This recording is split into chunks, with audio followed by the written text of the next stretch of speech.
Hey everyone, it's Denise Brown.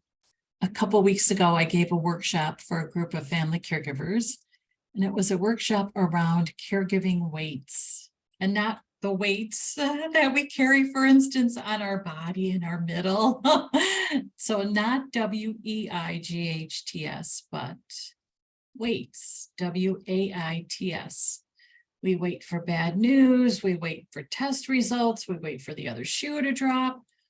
We wait. And I think it's interesting that during the busyness of a caregiving experience, we have so many waits. And I developed some concepts about how to manage waits for a soul break that we took earlier this year. And I'll link to the soul break if you want to learn some ideas about how to manage during the waits. So this group of family caregivers was really great, and they were very invested in this idea of using weights in a more productive way without adding more weight to the stress of the weight.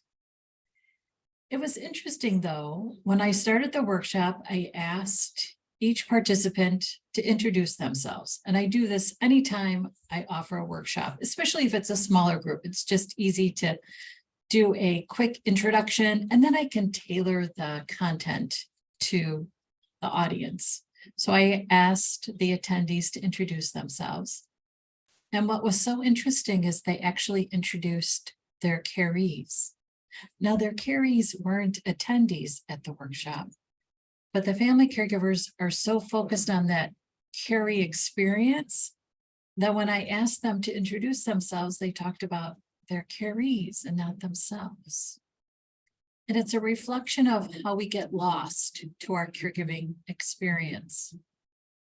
I was thinking about, why is it that we default to the story of our caree when we're asked to introduce ourselves, especially during a caregiving workshop? It seems that people want, or maybe we think people want to hear about our caree. And really, it wasn't that I wasn't interested in their caree. Of course I was, but I was really, truly interested in them. Where are they at this stage in their life? What worries do they have? What goals do they have? What's hard about the day? What have they accomplished up to this point in their life? Where has caregiving left them in their life? I wanted to know about them. And it just was so interesting that the default was for them to tell me about their caree. So we get lost to our caregiving experience. We lose the story of who we are because we become so invested in the story of our caree. And I think that that actually is a symptom of working through so many systems for so long.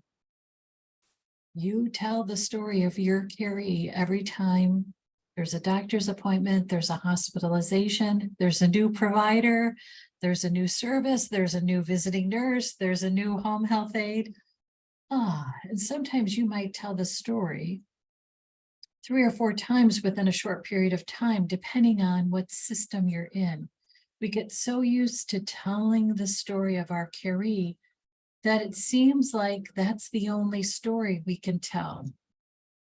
So I guess I would just like us to remember that our story is a story separate from our caree, that our story involves a caregiving experience, and it can still be just about us, and that's okay. It can be okay to say, I have a small business, I help my dad, and I like to go to the outdoor community pool during nice summer days. And I'm doing the best I can. And I'm really looking forward to a future where I can make good decisions for my own health. Whatever it might be, whatever your story is, it's important that we stick